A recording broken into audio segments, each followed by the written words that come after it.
waktu tidak bisa diulang. Ini prinsipnya. Maksudnya apa? Kerepotan kita, stres kita, terbuangnya waktu, tenaga, biaya kita untuk ngopeni barang kecil-kecil yang tidak penting tadi, ya tidak bisa diulang, sudah lewat. Kita menghabiskan hidup secara tidak efektif, tidak bahagia.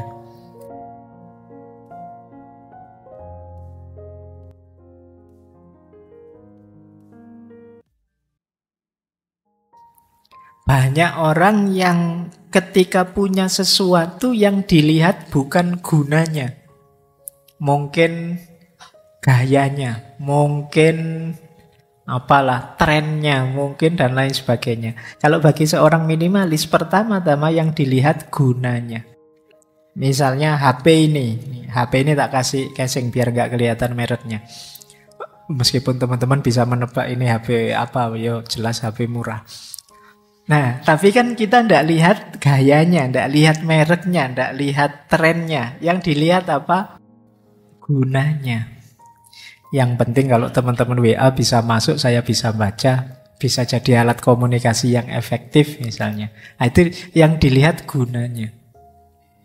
Saya tidak tahu ada tidak yang malam hari ini hadir dan misalnya HP-nya tiap tahun ganti. Dia merasa out of date kalau wah ini sudah waktunya S22 kok saya masih S21 misalnya. Itu dia gelisah kalau begitu. Nah, ini kemungkinan perlu belajar minimalis. Jadi memahami sesuatu itu dari gunanya pertama-tama. Baik. Yang kedua, hindari mengafiliasikan diri kita dengan barang yang kita miliki. Menilai diri atau menilai orang dari barang yang kita miliki. Kita bukan barang kita. Jadi jangan membaca statusnya orang, nilai orang dari apa yang dia miliki. Wah, HP-nya terbaru ya, ini yang iPhone yang terbaru ini. Wah, ini yang Galaxy Z yang Fold ini paling mahal ini. Ini HP sekecil ini harganya satu motor misalnya. Terus kamu wah ini perlu dihargai orang ini. Enggak. Engkau bukan barang yang engkau pakai. Wah, motornya misalnya itu. Enggak, jangan menilai orang atau apalagi menilai dirimu dari barangnya. Banyak orang-orang besar itu yang sederhana sekali gaya hidupnya. Jadi itu rumus kedua, jangan menilai dari barang. Wah, bajunya branded terus ya misalnya. Nah, itu menilai dari barangnya. Yang ketiga, ini prinsip selanjutnya, ini nyambung dengan yang keempat. Sedikit barang itu sama dengan sedikit stres. Sedikit barang membuat kita lebih merdeka. Tadi saya bilang, semakin banyak kita punya sesuatu kan semakin repot. Kemarin motornya motor lama pitung tahun 70-an misalnya. Itu kamu parkir di depan kamar kos-kosanmu semalam tidak dikunci, kamu santai, tidak khawatir, tidak stres. Malingnya juga wegah, apa barang kayak gitu. Tidak imbang dengan resikonya. Tapi kalau motormu yang terbaru, yang fresh, yang mahal, oh, kamu kepikiran terus. Waduh, ini motorku di luar, jangan-jangan ada yang nyenggol, jangan-jangan ada yang itu.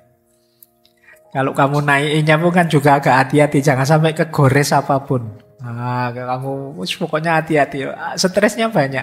Tapi kalau motormu motor lama kan, alah kegores, kesenggol apa, yang rugi yang nyenggol.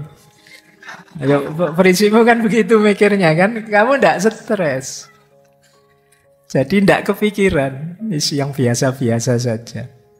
Oke, cuma jangan dianalogikan pasangan ya. Nyari jangan yang cakep-cakep Pak, biar tidak kepikiran. Nyari yang biasa-biasa saja, santai saja, di mana-mana kita tidak khawatir. Apa ada yang mau? Tidak ke situ ya arahnya. Ini barang yang kita miliki. Jadi semakin sedikit yang kita miliki tambah nyaman. Dan kita tambah merdeka.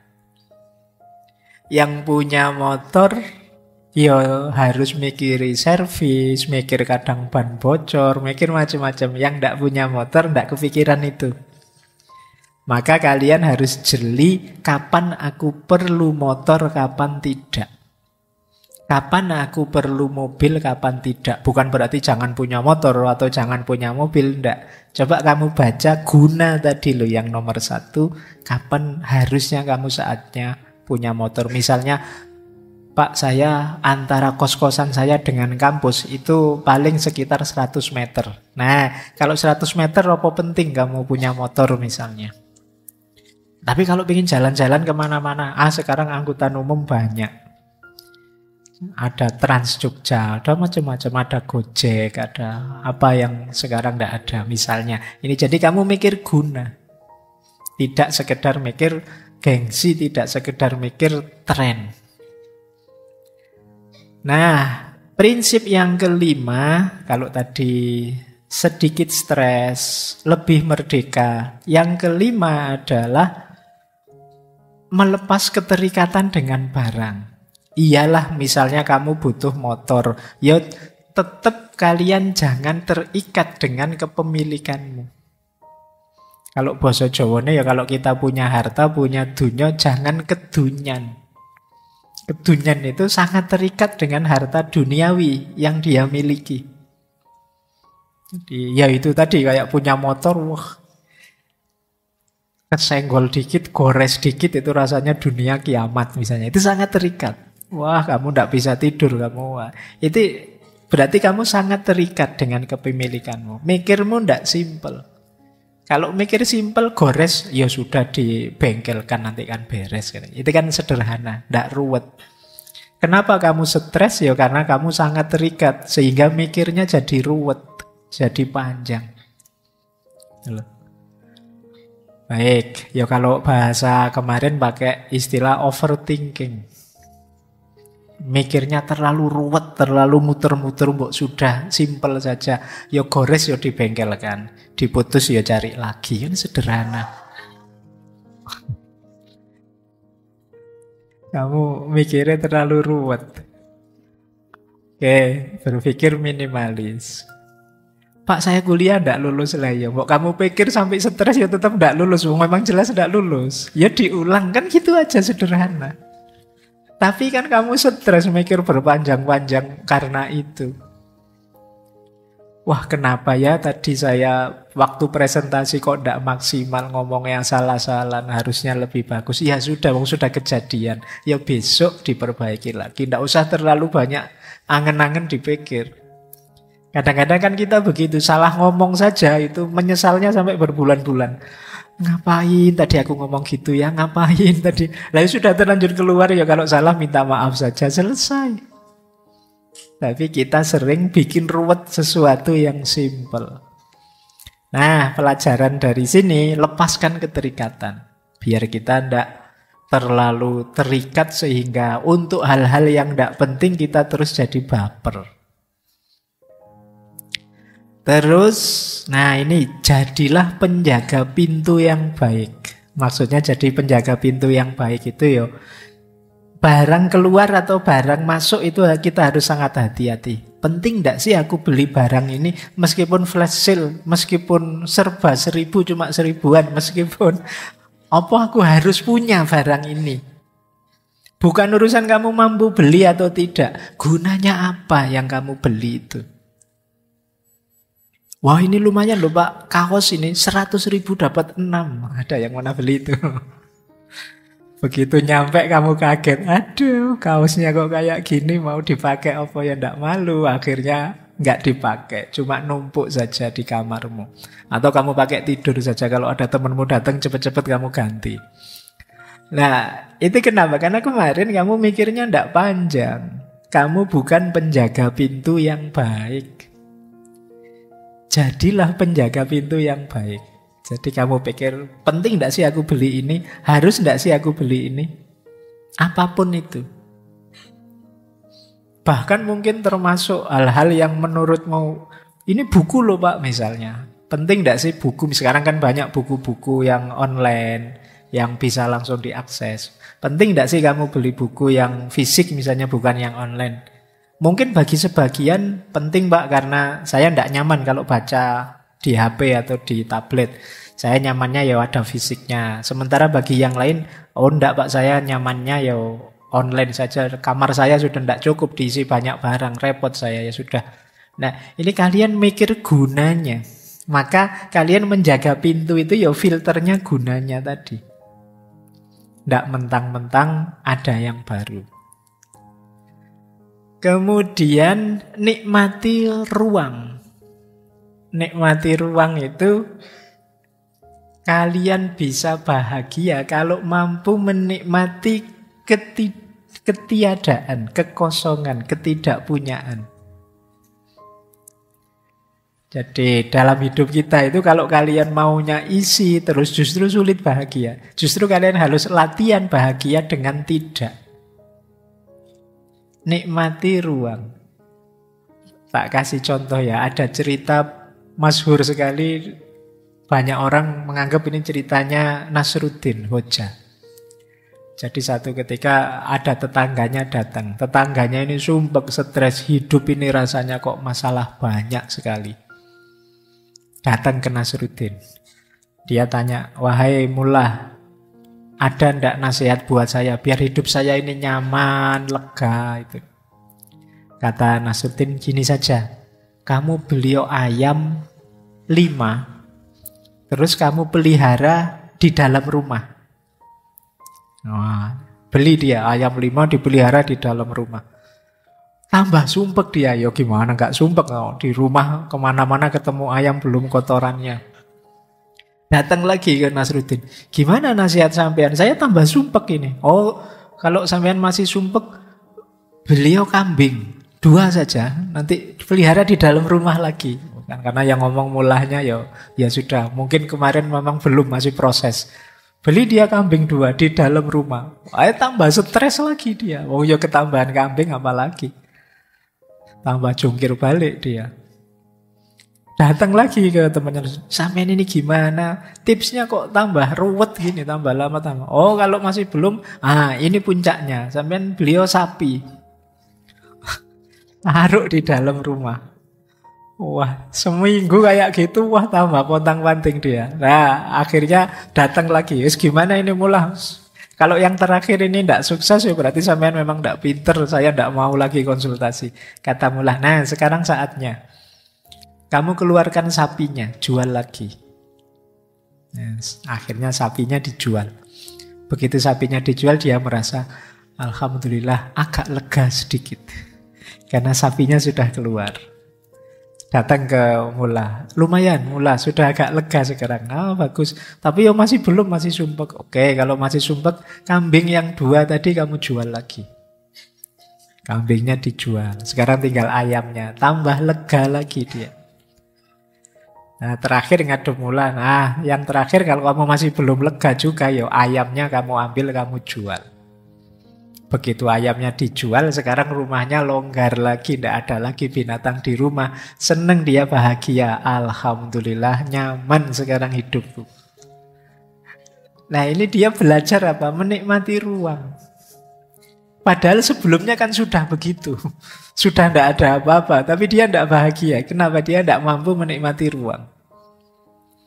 Sebagian besar kita menganggap bahwa wah, rumah saya ini belum ada apa-apanya loh. Mebelnya mebel kuno. Terus kita biasanya merasa minder kalau tidak punya apa-apa. Padahal di antara jalannya kita untuk bahagia itu kita bisa menikmati ketidakadaan, kekosongan. Jadi justru tidak punya itu ringan. Kayak tadi, tidak punya itu bebas stres, kita merdeka. Jadi ayo mampu menikmati ruang.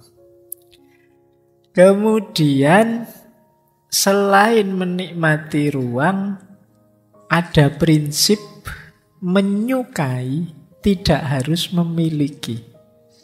Nah, ini kamu sering pakai ya. Iya.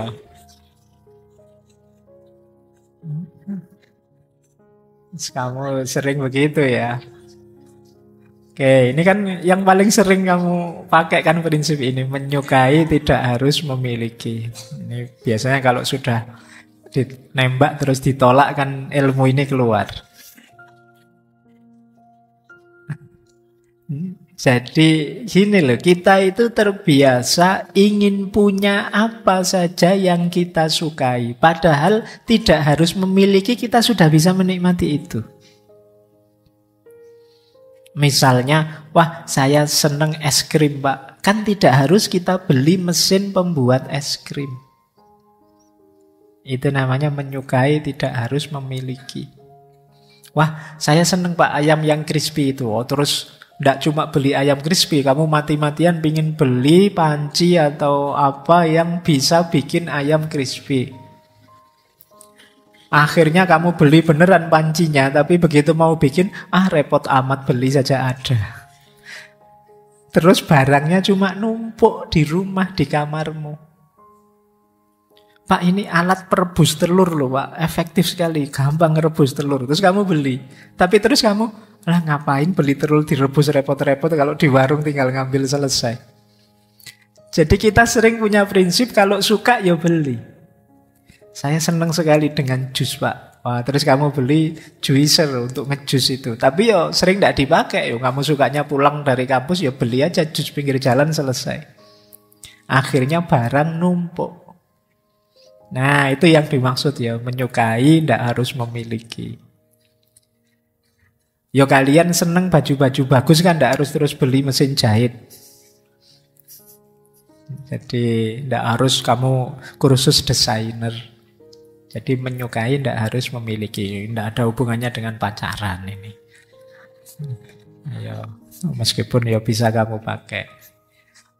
Baik ya, jadi ini prinsip, ini ternyata ini prinsip luas universal. Kamu kemarin ngertinya hanya untuk itu. Ternyata yang hidup itu memang menyukai, tidak harus memiliki.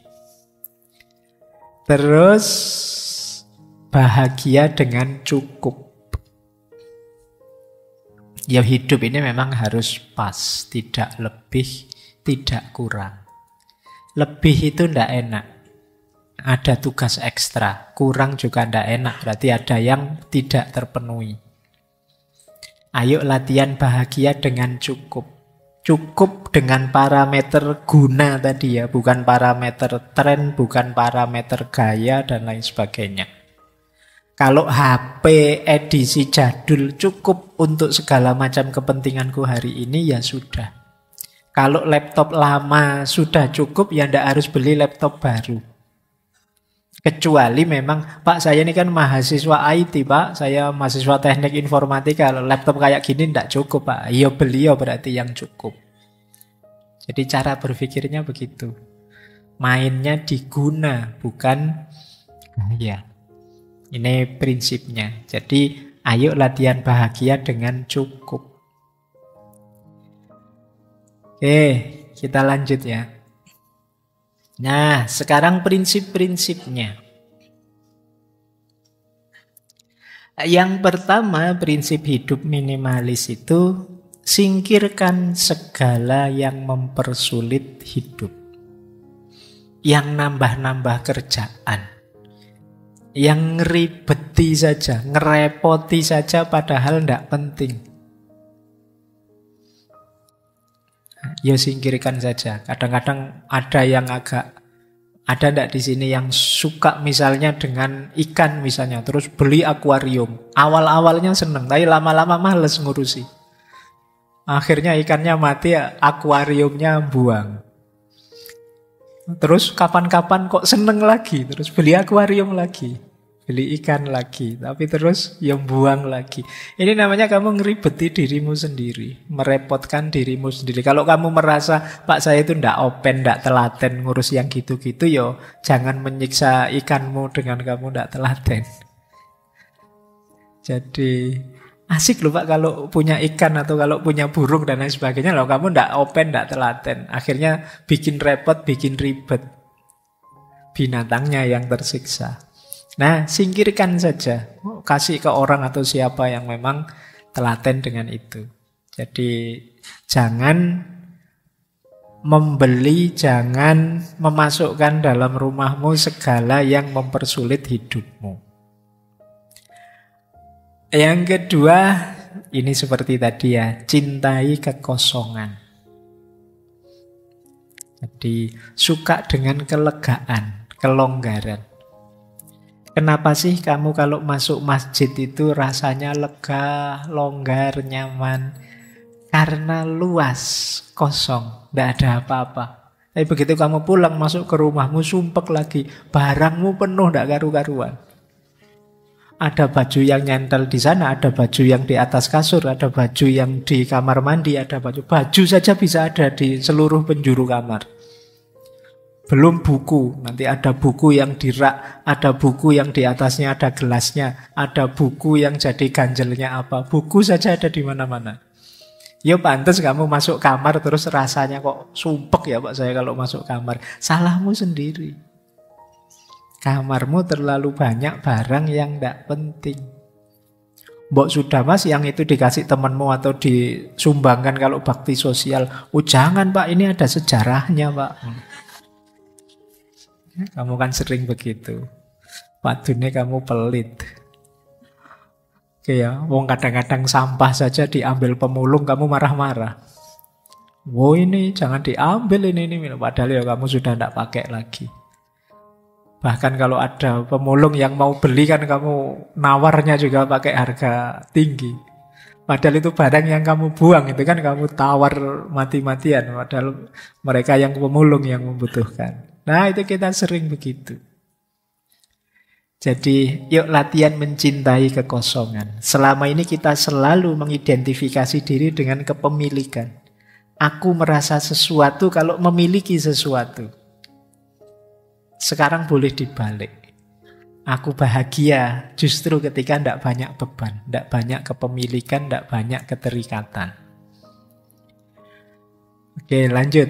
Ada lagi prinsip ketiga, konsep Damsari. Jadi ini istilah dari Jepang ya.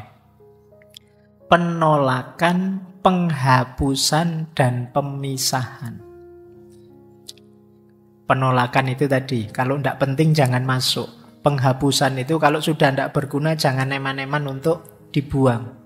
Pemisahan itu klasifikasilah barang-barangmu. Sehingga jelas ini barang apa, gunanya apa, untuk apa. Oh ini barang jarang dipakai, ini yang sering dipakai. Yang jarang dipakai taruh paling bawah, yang sering dipakai mungkin yang lebih atas. Ini namanya pemisahan. Barang-barangmu aturlah dengan kategori sesuai yang kamu inginkan. Nah ini nanti lebih mudah mendeteksi nilai gunanya tadi. Ini untuk apa, itu untuk apa. Ini sering dipakai atau tidak. Ini gunanya harian atau bulanan. Kan ada barang-barang kita itu yang jarang dipakai tapi ya memang penting kita harus punya. Misalnya alat pertukangan tertentu seperti obeng, palu, itu kan jarang dipakai tapi ya sewaktu-waktu kita butuh. Nah, itu mungkin ditaruh di bawah atau di mana. Sementara yang sering dipakai ditaruh di atas. Baju misalnya, oh ini baju yang harian, ini baju mingguan, ini baju bulanan misalnya. Kalau daleman tiap hari dipakai mungkin tempat khusus yang bisa diakses tiap hari. Kalau jas mungkin karena dipakainya pas momen penting, pas wisuda atau kawin saja ya mungkin ditaruh agak ke dalam dan lain sebagainya. Itu namanya pemisahan. Lebih mudah, tadi kan kita punya prinsip berdasarkan guna. Guna itu lebih mudah diakses kalau kita sudah terklaster. Itu namanya pemisahan. Penolakan, penghapusan, dan pemisahan. Terus prinsip keempat, konsumsilah hanya apa yang engkau butuhkan. Nanti ada dikotomi antara kebutuhan dan keinginan. Ada beda. Pak, saya ingin beli HP yang terbaru, itu keinginan. Beda dengan, Pak, saya butuh HP yang terbaru. Kalau memang butuh, belilah. Kalau memang hanya ingin, coba dievaluasi lagi. Apa benar kamu membutuhkan itu? Terus yang kelima seperti tadi ya, kepemilikan bukan segalanya. Jadi yang jadi kuncinya adalah kemanfaatan. Yang terakhir, waktu tidak bisa diulang. Ini prinsip ya. Maksudnya apa?